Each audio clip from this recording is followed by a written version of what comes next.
Welcome, welcome, welcome. Today is one of my favorite conversation topics because we're going to be doing a lot of demonstration and kind of back and forth. Our topic is mobility aids. So I've got my walker here, my rollator, and then behind it I've got my walking stick.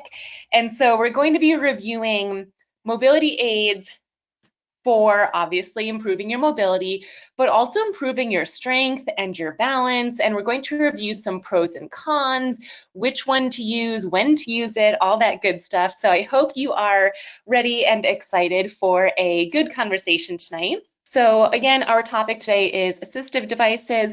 I use the phrase assistive devices interchangeably with mobility aids. In my mind, it's the same thing. So you might hear me saying one or the other, but I mean the same thing. So I mentioned this a little bit earlier, but what we're going to be covering today, it's a lot. We're probably going to use the full hour easily. It's a lot of topics to talk about when we're discussing mobility aids because there's a lot to it. So when to consider using a device, pros and cons, the different types of mobility aids, fitting it to fit your body, principles, the type of gait that you should be using, and then how to use it for mobility and exercise. When to consider using an assistive device. So let's just jump off right into the good stuff. And by the way, I am fully aware that there's lots of things to know about mobility aids, and who better to chat about mobility aids than those of you that use them. And so if you have any tips or guidance or questions or suggestions on anything that we're talking about, please feel free to give your thoughts and advice as well. I'm more than happy to read those in the chat and read it out loud for other people, because you might think of things that I didn't think of. So definitely mention those. Don't be shy. Okay, so when to consider using an assistive device. So first and foremost, if you are a wall walker or a furniture walker, I'd love to know in the chat. Type yes if this is you. So a wall walker is what we call someone who walks around in their home, but they're touching the wall. A furniture walker is someone who walks around in their home, but they're touching the furniture. And this can be really tricky because sometimes, and in my experience, most of the time, you might not even be aware that you're doing it at all or doing it as much as you actually are. One of my favorite memories from working at one of the PT clinics I worked at was a client that I was working with who has multiple sclerosis. She came into the clinic and I always asked them to walk back to the room before me, and so I could see them walking. I could see them from behind walking to the clinic. And this person in particular, I noticed, was wall walking. She touched the wall the entire way down the hall and into the office. And we start our evaluation and I get to the point of asking about balance. And I ask her, how is your balance? Do you ever touch the wall or furniture as you're walking? And she said, no, I never do that. She didn't even realize it. It wasn't her fault. She just didn't even notice that her body was compensating in that way. Okay, so I see a bunch of people saying yes, that they are either wall or furniture walkers. One person says no. Joanna says she's both. Someone else saying both. Someone saying occasionally, so not all the time. Someone saying sometimes. Wall and furniture. Today shopping, after checking out at self-serve, I walked out of the store with my cane, laughed, turned around, walked out of the store without the cane. I laughed, turned around to go back and get my cane. I touched the walls. Yeah, right, and that's true too. Sometimes you can just forget that you were using something. Wall walking, I didn't realize it either. Absolutely, I'm both wall and furniture. Terry says, no, I use a two-wheel walker. Awesome. So you shouldn't be a wall walker or a furniture walker. That's one reason where if you are, that might be an indicator that you should start to use a mobility aid or assistive device if you haven't already. Number two, if you're feeling unsteady, if you think back throughout your day and the majority of your day when you were standing up, whether that was just simply standing or walking, if you didn't feel steady or safe, that is a sign that you could benefit from an assistive device. Increased frequency of drop foot or foot drop or foot scuff, foot drag, any type of ankle weakness If that is increasing, yes, we can focus on ankle strengthening, of course, but using a mobility aid can be an extra layer of safety while we're waiting for that strength to improve. So that is another sign that you could use a mobility aid. If you have falls, and I wish I could see you guys in person right now, because 9 times out of 10, when I ask my clients, have you fallen at all in the last 6 months? Or have you fallen at all in the last year? Most of the time, 9 times out of 10, they will say, no, I haven't. And then I phrase the question differently. I'll say, okay, have you landed on the ground, even if it was controlled, but you didn't intend to be on the ground, it just happened, even if it was slow and controlled and you didn't get hurt?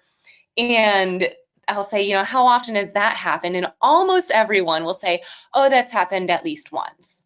And so I think it's important to understand that a fall doesn't always have to be heavy landing and you injure yourself and it's this big dramatic thing. A fall is anytime you end up on the floor. And so that is another sign, for whatever reason that caused the fall, that you might be able to benefit from a mobility aid. And lastly, if you have almost fall. So the next question is, how many times have you almost fell, but you caught yourself?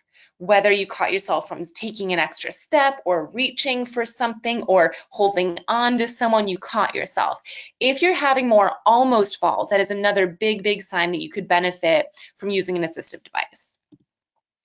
I see in the chat, Kevin says, more than I realize, but thanks to you, I am more aware. Awesome. Walking while going downstairs. Sharon from Worcester, welcome Sharon. A floor walker, yep, both. I use my bike or rollator or a walking stick depending on the day. Is it a fall if you catch yourself? Yeah, so we just touched on that. So yes, it is considered a fall. I will say though, when I'm writing my notes, I will document the fall in the way that you tell me. So I will say, client had a fall, or an almost fall where she caught herself by reaching forward, touching her hand to the table, or the client had a controlled fall to the floor, because it does matter. If it's controlled, that is definitely different than if you dramatically fell. So I do like to say that in my notes. Trip and stumbles, yes, those count. Discovered my right shoe is worn out. Yeah, if you're not sure if you have foot drop or foot drag, just take a look at your shoes, on the front of your shoes, and it'll tell you. You can't hide that. Julie joined us. Sharon said she fell and broke her ankle, caught on a wheelchair. Yep. I don't fall, but sidestep when standing still. How can I use this assistive device navigating up and down stairs? So remind me to ask that question again at the end. I want to make sure we get through all of our content first, but that's a great question. All right, I'm all caught up there. All right, so let's move on. So pros versus cons. The biggest con, I think, this might just be my opinion personally, but there is so much stigma around mobility aids. And I do think this is improving, but the majority of people that I talk to are still in the mindset of one of two things, or maybe both. One, that you're aging, that if you're using a cane or a rollator, a walker, a wheelchair, anything, that means you're aging. Or number two, it means that your disease is progressing, and it requires that layer of acceptance that now this is where I'm at in life, when in reality, neither of those things are true. Assistive devices are meant to keep you independent, and if they are used at the right time, in the right way, it can absolutely be a tool to help you improve and at the very least maintain, not regress. But most people think of mobility aids as regressing. So I think we need to switch and flip that message that we're telling ourselves. And then lastly, a lot of mobility aids can be cumbersome, not all, and we'll talk about that a little bit later, but that's one of the other cons. And Dion, I think it was, just asked, how do you use it when going up or down stairs? That's one of a con as well. So many of my clients actually end up purchasing a mobility aid for the first floor and for the second floor so that they don't have to bring it up and down stairs because it is cumbersome. But the pros definitely outweigh the cons. Fewer falls, first and foremost. That for me is one of the #1 pros, because the fewer falls you have, the more independent you can be, the safer you're going to be, the more confidence you'll have. It's this ripple effect. So safety first, always. Better balance, for sure. We'll talk a bit about how each one helps with your balance in a different way. Improved energy and less fatigue. So one thing that I didn't mention on this previous slide of when to consider using a mobility aid that I should have put on here is if you are starting to isolate yourself a bit more, because mobility is challenging, it's fatiguing, and you just don't have the effort to put in. A mobility aid is highly indicated at that time. The more you isolate yourself, the more sedentary you will likely be eventually, and the more sedentary, the weaker you could get. So it's just this downward spiral where if we can nip that in the bud and you notice, okay, I'm starting to isolate, I keep saying no because I don't want to waste my energy in that way, there's a time and place for that for sure. But if a mobility aid can help you have more energy so that you actually can go out and do things, that would be the best opportunity. And then improved endurance. If you have a goal of walking longer distances, standing longer distances, mobility aids can help with that as well. Walking poles seem to be better. Yep, we'll talk about walking poles. Canes are spiffy and debonair. Yes, absolutely. I'm scared of falling. Yep. Yeah, that's another one that I didn't put over here. Not only if you are falling more often, but if you're scared of falling, that's going to also make you isolate a bit more. I've named my walkers, and they are definitely loyal friends. I deck them out with cute seat covers and stuff. Marathon runner to MS quadriplegic to walking again now very carefully. Yay, that's awesome, Debbie. I've needed to use all types of mobility aids, and I'm in a wheelchair. Transferring is an issue now. Yep. If you are working on ankle strength, will using a device hurt the improvement? Great question, and no, it will not hurt the improvement. We'll talk about that at the end. I think that's my last slide. I've also named my canes. I have cute flowered ones. Yeah, there are so many awesome products out there now for canes, any type of mobility aid that you can really choose your style. It can fit you and your personality, which I think is so great. I actually didn't even pull it out. I have a cane that's like your typical like nursing home cane or like hospital cane that is so old school nowadays. There's so many great options. Okay, so let's get into it. So there's so many different types of assistive devices that you can use, and it's important to know where you should start, or if you're at a point of maybe using a different one, where you should be going. So we're just going to review a bunch of them. I have 2 that I'm going to show you here. So the first one, if you are brand new to using mobility aids, one of the first options is typically a cane, also called a walking stick. Single point cane is this one right here. You'll see it's single point because there's just one point touching the ground. And then the quad-based cane is over here where it's four points touching the ground. I love the quad cane in theory, but in reality, I have a lot of clients who attempted to use it and they had a difficult time coordinating the prongs touching the floor in the right way. So usually I just suggest the single point cane. These are usually the first ones used because they are the least cumbersome, and they also provide the least support. So the least support is generally what you go for first because you don't need a whole lot of support. You're just starting to notice a little bit more tripping, or you're just a little bit more fatigued and you want something that can help give you some of that energy back. So this is often one of the first recommendations. Excuse me. They also have collapsible canes. I have a lot of clients who, when they're first getting into the world of mobility aids, they'll get a collapsible one. So they'll put it in their purse or their bag when they don't need it, but then if they're out and they need it, they pull it out. Cane tips are nearly impossible to replace. You can't ever find them. I believe you can find them on Amazon. I know listening to you for better walking, how to learn forward. So let me actually, I was going to save my demonstration to the end, but since we're talking about it anyways right now. So one thing that's important about canes is, let me see, I think, yeah, okay. So you guys can see all the grooves down here? So the more that you use a cane, the more, I can't think of the word, torn, weathered away, these are going to flatten. And when the grooves flatten, you're more likely to slip when you are on uneven surfaces or if it's wet or slippery outside.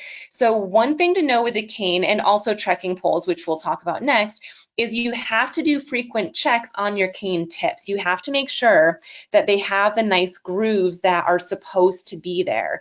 I always have my clients check these depending on how often you use your walking stick or your cane.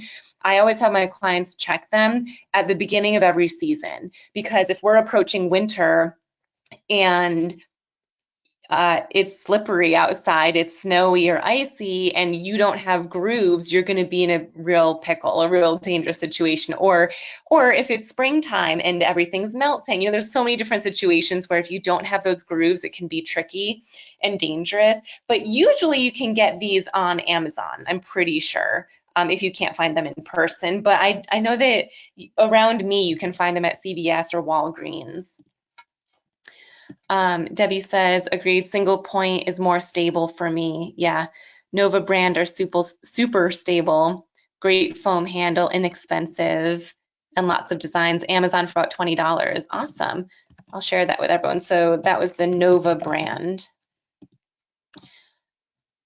Always have a fold-up cane when you are out. Yeah. Ground down or eroded. Yes, thank you. Eroded, worn. That's the word I was looking for. And the one thing about the cane that I'm going to mention for a few of the other products too is when I say the base of the cane, the base of support, the width of this, the circumference is what I'm talking about. So one thing we're going to talk about the next slide, which is trekking poles. Trekking poles are great, but their width, their circumference is so much smaller than a cane. So they're technically not as stable because of the base of support of the bottom. It's probably more so about just the middle of it. So trekking poles are one of the other first mobility aid options that are used. One reason being their appearance. They look more like hiking poles because they are hiking poles. A lot of people do use them for hiking or walking on trails or around a pond or a lake or something. So trekking poles are another great option. You can use one or two. We'll talk about the height of all these things at the end and what height they should be. But you can use one or two. And if you use two, it's more stability in the sense that you have one on each side. So even though there's less base of support, meaning, you know, the tips down here are so much smaller, but you have two, one on each side. So that does help with the stability aspect of it. Another option, and these are very rarely used, but they are definitely options that I wanted to include just so that you know they exist. If you are someone who really loves canes and this is a really great fit for you, you really like it, but you're at a point where you might need two canes. So instead of two trekking poles, you can actually use two canes, but as you might imagine, that makes you less hands-free. You can't just grab a cup of water. You can't just grab your phone. And so these are loft strand crutches, also called forearm crutches that go around your forearms. And that way you can let go of this handle and grab something, move something around, and then it doesn't fall. Whereas if you just had a cane and you let go, it would fall to the ground. So I do really like these loft strand crutches or forearm crutches as an option. These axillary crutches, very rarely used, but it is still an option. And these are the crutches that go under your armpits. They're often used for after like a knee injury or a hip injury, but they can be used for MS, especially if you do have wrist pain or weakness. These could be a good option for you. Regardless, both of these have a bit more control than just a single point cane because it's on both sides. The perk is that they're hands-free, but otherwise the amount of support can be similar. Okay, so moving on to walkers. Actually, I see first, my trekking pole sometimes slides on indoor surfaces, very scary. Yeah, and we're gonna talk at the end too about how much body weight to put through these devices, and that will have a lot to do with if they're sliding. Forearm crutches are widely used in Europe, but not the US. Not sure why. Interesting. Yeah, I can honestly say I think I've only had 2 to 3 patients use Loft-Strand crutches, the forearm crutches, but yeah, they're not very common here. Novocaines have a wrist strap. Ooh, that's nice. Yeah, so they don't fall. Okay, so next up is walkers, and there are different types of walkers. So these walkers are called wheeled walkers because, as you can tell, they have wheels on them. There are standard walkers which don't have wheels. I never recommend those because they require more balance, more upper body strength, more core strength. So I always recommend the ones with wheels. A benefit to having a rollator or a rolling walker like these is more base of support. Up until now, with our other options, we've had support on both sides, so one support on the right, one support on the left. But with our walkers, there's 2 supports on each side. So 2 on the right and 2 on the left. So there's overall more base of support. And you can put a little bit more weight through the rollator and or the 4-wheeled walkers or 2-wheeled walkers. You're not supposed to put a lot of weight through your mobility aids anyways, but if you have a single mobility aid, like any of these options that we discussed previously, you should not be putting any more than at most 50%, but even then you are at a high risk for tripping or slipping or something bad happening. So if you do need to put more body weight through your mobility aid, you really want to be thinking about a walker instead of one of the previous options. Someone is asking, what is BOS? Base of support is what that means. And it basically means there's 2 ways that you can think of base of support.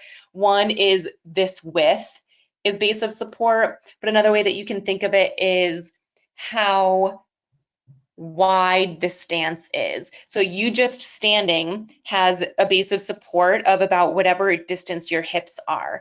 But if you then have a cane on one side, your base of support is from your legs over here, your leg on this side to your cane over here, so that's wider. If you are using a walker, you now are extended even further, so your base of support is from one edge of the walker to the other edge, so that's even wider. The wider the base of support, the more balanced you will be. I have a walker with a seat. Yep, we'll get to that next. Walker with a seat is very helpful. Europe rest homes, bling, flashy jewelry walkers. Yeah, so these are these are wheeled walkers. But next, and what you guys are referring to are rollators. So rollators are technically 4-wheeled walkers with a seat or with some type of carrier. So this is a 3-wheeled rollator right here, and this is a 4-wheeled rollator. They're both really great. Obviously, the perk of the 4-wheeled is the seat. I highly, highly suggest one with a seat if you are someone who needs to rest, even if it's just for like 10 seconds or 30 seconds. If you're someone that needs that break and then you can get up and move longer and further and better quality, definitely worth it to have a seat. Pros to these types of walkers is the brakes for sure. If you are someone who tends to put a lot of weight, even though you're not supposed to, if you put a lot of weight through your upper body and maybe you start to lose control and you start walking a little bit faster than you intended to because you're propelling yourself forward with momentum, brakes can be extremely helpful and safe for you to use. They also glide really easily, so they're easily maneuvered throughout your home, throughout the community. If they're light enough weight, you can easily get them into and out of your car. And again, the carrier is usually in all of them. The ones with the seat usually also has a carrier option. The one that I'm about to show you doesn't, but it does have an add-on where you can. Get caught up here. I was told you can't have a four-wheeled walker without brakes. Your picture shows four wheels. I was told you can't have a four-wheeled walker without brakes. Yeah, so this is a four-wheeled walker. That's a rollator. It does have brakes, but if we go back to this picture, this is technically a four-wheeled walker. There are no brakes on this one. There's a button here, but when you press that, it closes it. And same thing here. This is a two-wheeled walker, but I don't believe these are brakes. I believe that's how you close it. If you press it down, it'll close in, so they're more easily stored. I'm short, 5 feet tall, and I'm having difficulty finding a cane that adjusts to my wrists. Any suggestions? Pediatric canes, yeah. So one of my cane that I really love, I'm not sponsored by them in any way, but I love Neo Walk sticks. I am sure that there are other companies out there, but with these ones, and I'll show you in a second with a better view, but you measure yourself and you tell them how long you want it. So it's a custom one. One of my feet everts, so I use a wider two-wheel walker. Yep. Rollator walkers rule, seat and built-in storage. Yeah. I took the roller to a museum and got to spend a lot more time in the exhibits. Yeah, that's what I'm talking about. Using mobility aids can allow you to live your life more, and it can allow you to last longer and do the things that you want to do. And I talk a bit about this in a few slides, but I encourage you to use multiple mobility aids. You might have days or activities that require you to use no mobility aid, or maybe a cane or 1 or 2 trekking poles. Then you might have other days or activities that require you to use a rollator, like going to a museum. So there's no shame in using multiples. I use Winnie 3-wheel in the house, pouch for carry. One hand cannot grip the brake. I just bought a rollator that converts to a wheelchair. Yeah, I've seen that one. Roller equals rollator. How unstable are the 3-wheeled rollators? So when we're talking about stability, a lot of how stable any device is depends on how much weight you are putting through the mobility aid. So it's kind of an unfair, not an unfair question, a hard question to answer because it's going to be different for everyone. If you're putting the appropriate amount of body weight through a 3-wheeled walker, they're very stable. Same thing with a 4-wheeled walker. But if you're putting a lot of weight through the walker and maybe you're actually putting more weight on one side than the other, then that's when you'll notice some more instability. Yeah, it takes core control to use a 4-wheeled walker. Yep. What is the difference between Bioness and the Psionic sleeve? Great question. We'll save that to the end because that's technically not mobility aids in the sense that we're talking about today, but it is a good question. Can you put cane name in chat? Yep. So my favorite cane is the Neo walking stick. That's my favorite one. Oh, and Nova is adjustable for the 5-foot height warrior. Thanks for that, Debbie. There you go. Awesome. Okay. And we will be demonstrating in a bit too. But so why are some easier? Again, the base of support, the thickness of the bottom. If it's a really thick bottom, like more of a cane, that's going to be easier for you to move if it's thicker versus if it's just much smaller. The posture that you're able to have with a mobility aid as well. If you can have better posture, then mobility is going to be a little bit easier as well. So how to fit your mobility aid to your body. So stand up tall, adjust the handle to your wrist bones, and then try it out. So I'm going to stop sharing for a sec, and then I'll show you in real life how to do this. And so let's go with the cane first. And you know what? I didn't want to bring out my my hospital cane, but I am going to. So I call this one my hospital one just because it's really ugly. It's where you'll find in every hospital. Anyways, so I'll demonstrate right now because it is adjustable. So if you have a cane, you guys might have one that looks like this, but it's much prettier or bedazzled. They have these adjustable knobs right here. You can loosen this a bit. So the way that you're going to want to measure any mobility aid for a cane or a walker is you're going to want to stand up tall, your best posture, and this is about right next to you, and drop your hand down. It is easier if you have someone to help you because they can actually hold this here for you as you drop your arm down, but when you hit it, it should be hitting your wrist bones. That's how you'll know what the appropriate height is. So if this, let me demonstrate. So this would be way too short for me. It's down by my thumb, and it should be up here at my wrist bone. So that's going to be way too short. Oops.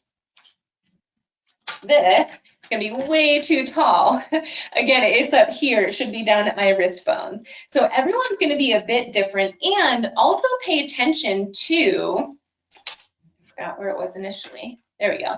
Also pay attention to if you're wearing shoes or not. If most of the time that you are using a mobility aid, you're wearing shoes, please wear shoes as you are doing this assignment to figure out how high it should be for you, because shoes off, you're going to be different height than shoes on usually, even if it's minimal. So that's how you'd want to, it's actually a little bit too low. That's how you'd want to check your cane height. Now with the Neo Walk, this is something where it actually requires a measurement. So I actually had my husband help measure me for this. So what you do, same thing, stand up tall, arms down by your side, and you measure from one wrist bone all the way down to the floor, and then the other one all the way down to the floor. I found out that I had one arm that's a little bit longer than the other, so I took the average, and that's the number that I gave them. And they gave me this size, which is perfect. It hits me right at my wrist bone, especially even if I'm wearing shoes. It's like right about that same height. So that's how you'd want to measure a walking stick or a cane. It's a little bit easier if you have a rollator or a walker of any kind.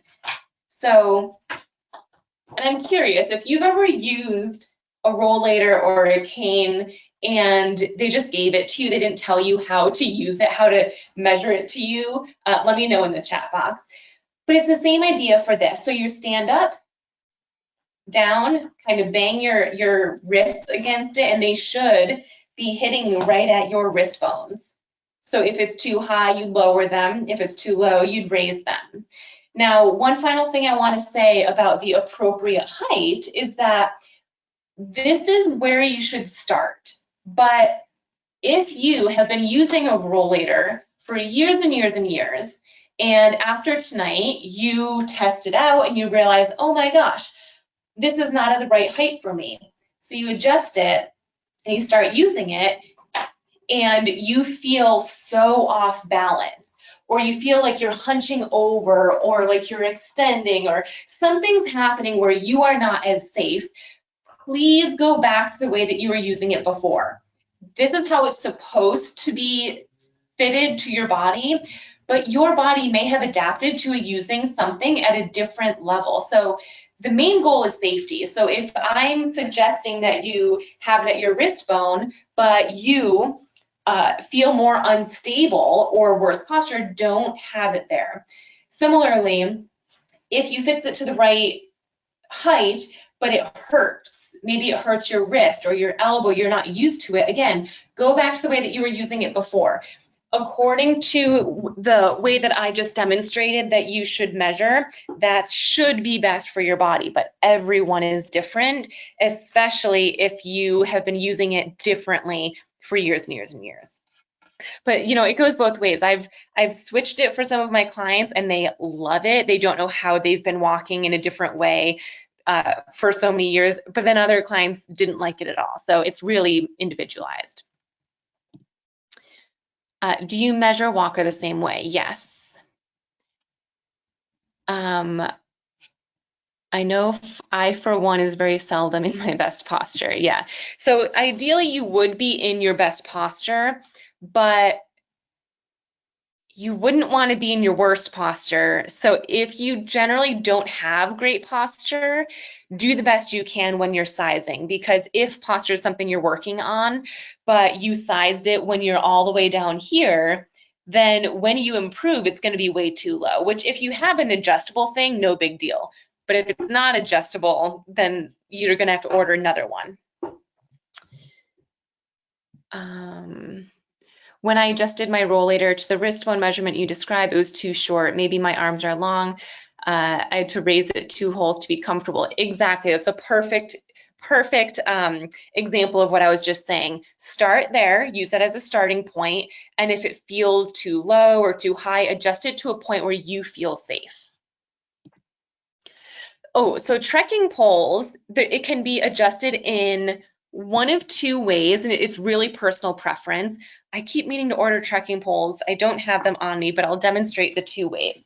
So one way that you can, my favorite way to adjust trekking poles, I'm going to show you actually from this side. So stand up nice and tall, bend your elbows to about 90 degrees, and then I want you to go bend your elbows about a fist distance more. So for example, here, so up here, that's where you'd want to hold on to it. So go to 90 degrees, imagine a fist, go up that height. That's the angle that you'd want to be grasping at if you're using them up here. That's my favorite way to use them. I just feel like it's a bit more stable, but I do have some clients who actually use them down lower, down near their hips, and they use them like this. So if that's the case, you want to measure them about where your hip bones are. So that's where you'd have them if you use them like this. So again, you can try both options, see what feels best and safest for you. I found I have better posture with the rollator grips higher than my wrist bones. Perfect. My uncle, who likes to make all things wooden, for example, he probably makes 20 to 25 canes a year. The one he gave me for Christmas is maybe 1.5 inches to 2 inches too tall. So if he makes them, can he crop it down for you? or make 26 canes this year and give you a different one? So that is how to fit them to your body. Oh, and again, the part 3 of how to fit it is try it out. And that's the part where you really get to see, how does this feel for you? If it feels too high, lower it and try it out. If it feels too low, raise it and try it out. So this is really important. So principles. So if you're using a cane or a pole or a single thing, you want to use that on the opposite side of your weak leg. That is so important. Most people who are given mobility aids like a walking stick or if you get a trekking pole on your own, you're not actually taught exactly how to use it properly. And if you're not using it properly, then that can result in it not being the safest for you. So I'm going to demonstrate that in a second, but additionally, less than 50% of your body weight. The more body weight you're putting through the mobility aid, the less safe it's going to be, and the more likely that you could slip. If it slips, you're going to fall. So it's most effective if you're putting 50% or less, the less the better. But also, the more weight you put through your mobility aid, the more often that leads over time to overuse injuries like wrist pain, elbow pain, shoulder pain. One heartbreaking situation, I had a wonderful, wonderful patient a few years back who used a cane, and he was working so hard on his leg strength and his core strength and his mobility. He was doing great, but he was putting so much weight through his arm that he ended up getting shoulder pain that he couldn't use that arm anymore. He couldn't put weight through that arm anymore. So we had to switch to the other side, and he was so much more unstable. We switched to different mobility aids, and it's a downward spiral. So save your joints. On another more positive note, I was working with someone who was putting a lot of weight through her arms, and she wasn't walking at all because it hurt too much to put weight through her shoulders. But through our working together with core strength and leg strength, she actually didn't need to put as much body weight through the cane anymore, or it wasn't a cane, it was a rollator. And she was able to walk much further because it wasn't bothering her shoulders. So please, please, please be aware of how much body weight you are putting on your mobility aid. And then also a taller device will not, I shouldn't say will not, will most likely not improve your posture. I do know a good handful of people where they did get a taller device or raise their device and it did help with their posture, which is fantastic. But for the majority of people, it doesn't work, and I'll show you why. So I'm first going to show you why you should use the cane on the opposite side, and then I'll show you why taller devices don't necessarily work. So let's say that this side is my weaker side. And so therefore, if I put a lot of weight through it, I'm more likely to buckle, or it might lock and hyperextend. So a lot of people think naturally, if you have a weaker leg, you put your cane or your trekking pole on the weaker side. But what that does is when you put your weak leg forward, and it's got so much pressure on this side because you're also putting weight through this cane on the same side of your body, that this leg has a lot of weight through it where it's still going to lock or buckle or something can happen. Compared to if when you have weight on this leg, if you're distributing some of that weight over to this side, this leg doesn't have as much weight through it. So your weaker leg can work better when some of that weight is taken off onto your stronger side. So you should always have the cane or trekking pole, whatever it is on single device, on the opposite side of your weaker leg, and they should be forward at the same time. So this is what it would look like if you were walking with a weaker left leg, and then you'd step forward, and then here, and then forward. Again, this is what is best according to textbooks and according to physics and anatomy, but you might be in a situation where this leg is weaker, but this wrist has no strength, and it's just going to fall because you don't have the strength to hold it, in which case, use the side that you need to. So everyone has an individual situation. You want to make sure that you are listening to your body, how it feels for you. If you don't have great sensation in this hand, that's probably not going to be a good indicator for you to use it on that side. So try it out, see if it works for you. If not, adjust, modify, do what you need to do.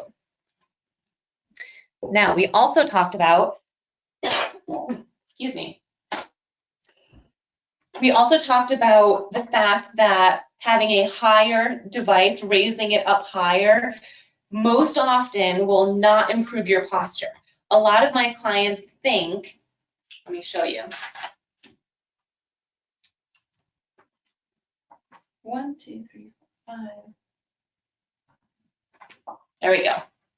So this, as you can tell, let me face forward, is way too high for me. These handles should be way down here, but they're all the way up here. A lot of my clients think that if they raise the height, it will also improve their posture, which I can understand why.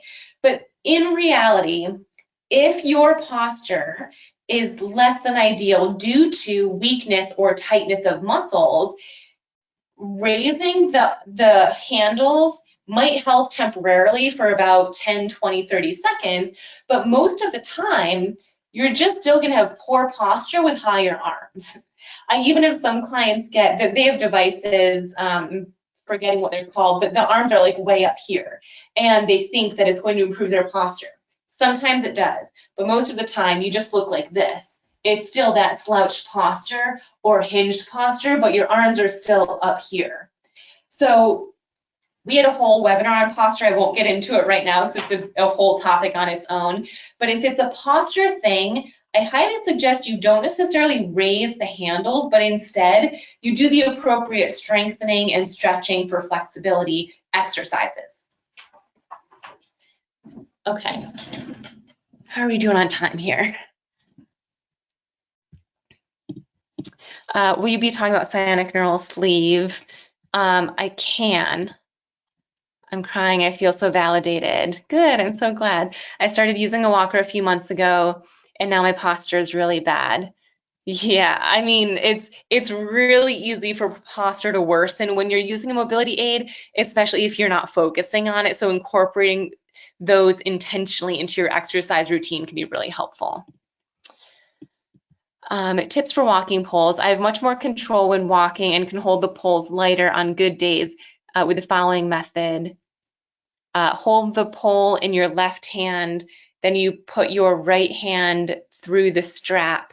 Oh yeah, so the trekking poles have straps, and if you use them correctly, they can help you so that you don't need as much grip strength. Yeah, absolutely.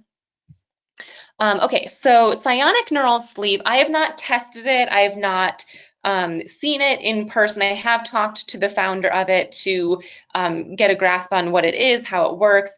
It's basically electrical stimulation for your muscles, and it's a sleeve that runs from about your mid-thigh down to your mid-calf or so, depending on how long your legs are.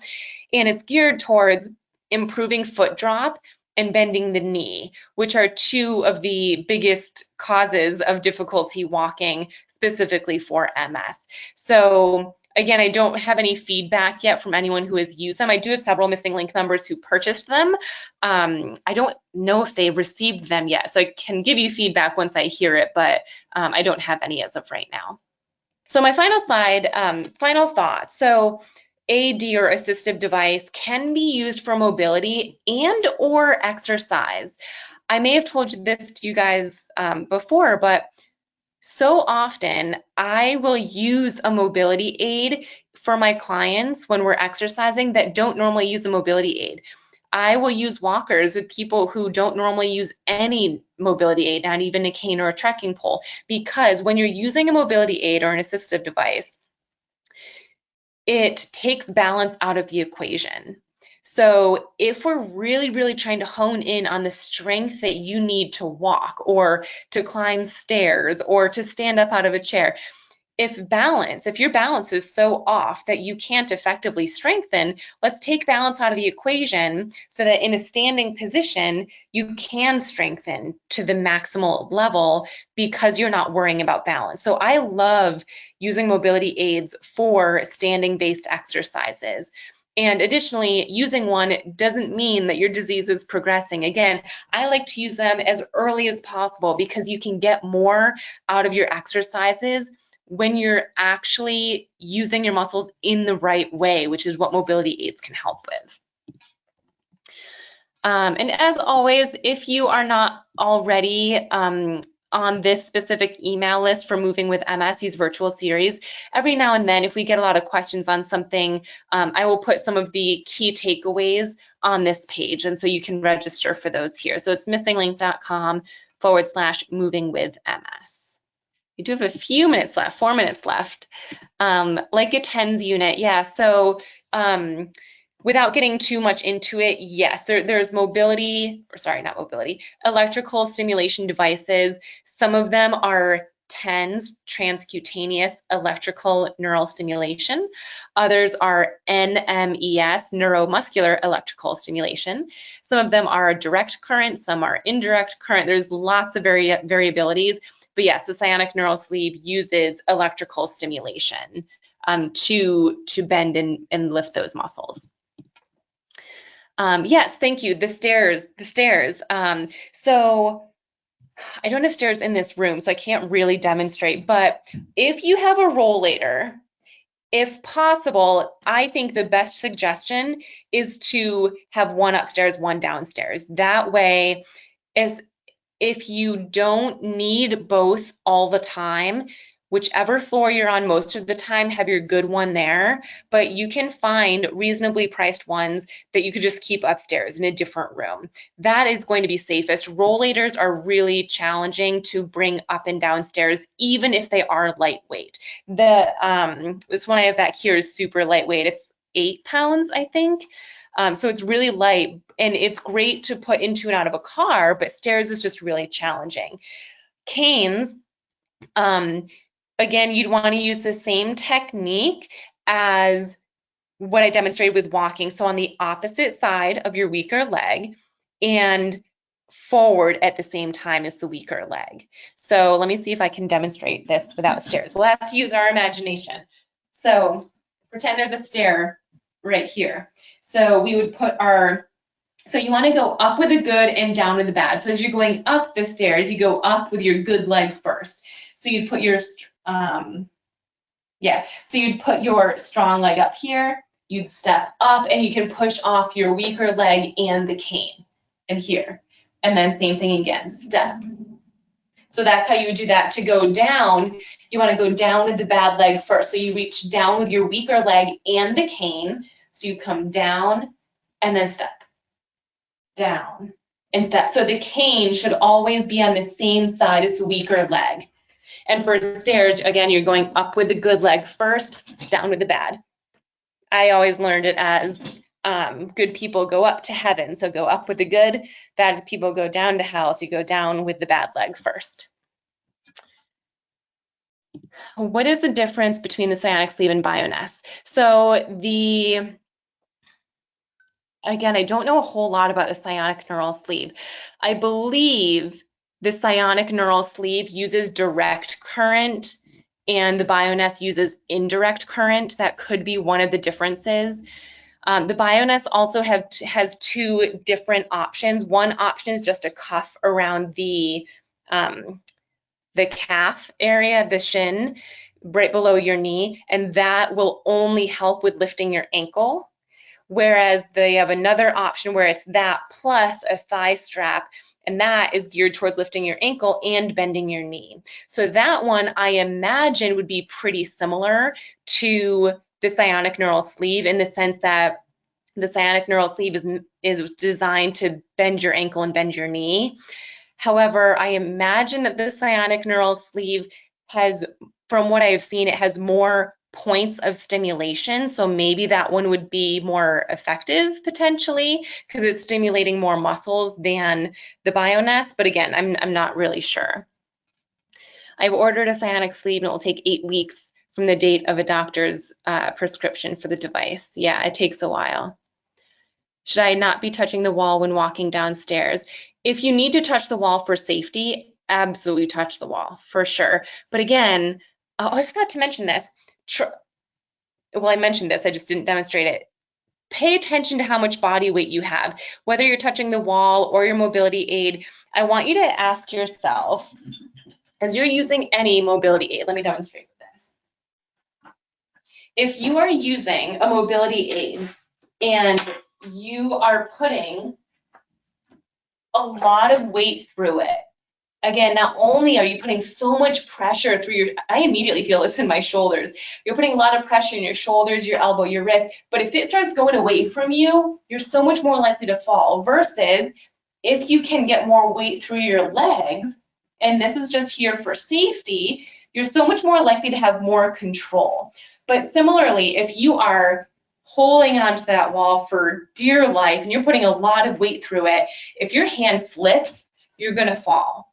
So regardless of what you're touching or holding on to, it's really important that you're paying attention to how much body weight you have through your limb and intentionally exercise to reduce that. So maybe just practicing standing and touching the wall, but lightly, or standing with your rollator or with your cane and taking weight off of your hand. Still touching it, but just taking weight off. Happy birthday, thank you. My birthday was 2 weeks, a week and a half. Hip flexion assist device. Yeah, you guys are, maybe we'll have another talk on not necessarily like mobility aids like these ones, but more so like helpful tools. And that, because that would be more so what you guys are asking about, like this, the Sionic neural sleeve, Bioness, hip flexion assist device. Maybe we'll get that in the calendar. That could be really great. I have one rollator in my truck, one downstairs and one upstairs. Super helpful and worth every cent. Awesome. Can stairs be part of strength training? Absolutely. I do stairs with every client that I work with who has a goal of improving their stair climbing. What is the link to watch this? Let me grab that for you guys again. I just sent that to you. With banisters, of course, yes. Can you put correct spelling of sleeve in the chat? Psionic neural sleeve. I actually have a podcast episode and a YouTube video where I interviewed the founder of the psionic neural sleeve. So if you go to my YouTube page, I can probably find that quickly. YouTube, here we go. If you go to my YouTube page and you can search for psionic or even just neural sleeve, it'll pop up. Can hips be a problem for walking with drop foot? Yeah, so drop foot in particular is specifically due to weakness in your ankle muscles and or tightness in your ankle muscles. But if you have weak hip flexors and weak knee flexors, that can make it even worse. So it's not the direct cause of foot drop, but it does play a role. Would the Bioness be worn on the strong leg or the weak leg? The weak leg. Any electrical stimulation device is worn on the weaker leg. Will the Bioness or psionic sleeve hurt progress to counter? That was a question someone asked earlier. So my personal thoughts, I know we're going over, but this is really important. My personal thoughts on exercising, if you've got a goal to exercise so that you're walking better, you're stronger, your neural pathways are getting stronger, and your muscles are getting stronger, I'm a huge advocate for using tools to help, like Bioness, psionic neural sleeve, the newbie, mobility aids, AFOs. But if you only exercise with those devices on, there's a real chance that you will only have that strength when you have that device on. So I am a big advocate for exercising as long as you can do so safely with those products on, but equally with those products off. There is an off chance, it's not super common, but if you are someone that wears the Bioness and if you're not wearing it, you will crumble to the floor, like you just lose all control in that leg, then I'm not talking about this for you. You do what you got to do to stay safe. But if you are able to exercise without the AFO, without the Bioness, without the psionic neural sleeve, do both. These products and tools are great because they can help with neuroplasticity. They can activate the nerves more so than without using them. But it's also an easier way. If you only ever use exercise with those tools on, you might only ever be able to activate those muscles when you have the assistance from those tools. So it's so important to exercise without them too. It's going to be harder. You might not have as much mobility or maybe any mobility, but that's the only way to get the full connection from your brain all the way down to the muscle that you're trying to strengthen. Stair for this, 2 options for stairs, stair, cane, and rails. Yeah, I'm a huge fan of railings whenever possible for stairs. Bathroom accessories, can you, okay, I did already put the spelling again, but I'll put it for psionic neural sleeve. Someone else asked for the spelling. What can be done to help with drop feet? Lots of stuff. We have other webinars on that. I'm not going to go into it now since we're already over, but definitely check out our past webinars on functional strengthening and MS-specific strengthening. Sciatic nerve. Yep, we can discuss that another time. I have to go, I'm fatigued. What do you recommend to help safely walking on uneven ground? Refer to, I'm going to email Jennifer about the webinar that we had last month. It was all about assessing your walking and walking on uneven ground. So that one will answer your question. Overall, a very quick way to answer a question of how do I improve walking on uneven surfaces? Practice walking on uneven surfaces with a mobility aid so that you have that safety first, but you will not improve walking on uneven surfaces unless you actually practice it. So make sure it's a safe environment. Start with easier uneven surfaces and then work your way to what your goal is. Oh, Bruce says, psionic neural sleeve using AI to predict when you will move. Bioness detects signal and then excites muscle to move. Oh, I didn't know psionic neural sleeve used AI. Interesting. I understand If not, this is secondary problem overcompensation. Yep. Please ask your husband to give us a hug from us. Thank you. You're welcome. All right, guys, we will leave it at that for today. I know this was a super, super packed presentation. I knew it would be. But as always, thank you for showing up, for participating. I love knowing what you guys are saying in the chat. It really helps me make sure that the information that I share is applicable to you and what you're looking for. So thank you. I will see you guys next month, and I will email Jennifer to make sure this presentation and last month gets put up on that page. And I will talk to you guys soon. Have a good night, everyone. Thank you again.